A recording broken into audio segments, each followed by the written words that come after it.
நான் C. Joseph Vijay எனும் நான்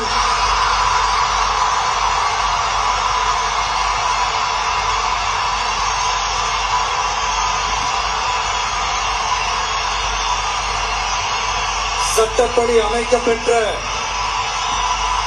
இந்திய அரசியல் அமைப்பின்பால் உண்மையான நம்பிக்கையும் மாறா பற்றும் கொண்டிருப்பேன் என்றும்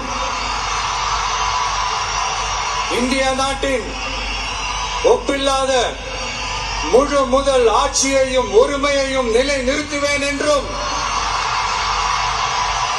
தமிழ்நாட்டு அரசின் முதலமைச்சராக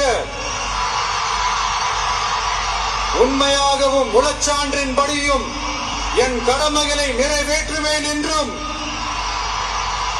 அரசியல் அமைப்பிற்கும் சட்டத்திற்கும் இணங்க அச்சமும் ஒருதலை சார்பும் இன்றி விருப்பு வெறுப்பை விலக்கி பலதரப்பட்ட மக்கள் அனைவருக்கும் நேர்மையானதை செய்வேன் என்றும் ஆண்டவன் மீது ஆணையிட்டு உறுதிமொழிகிறேன்.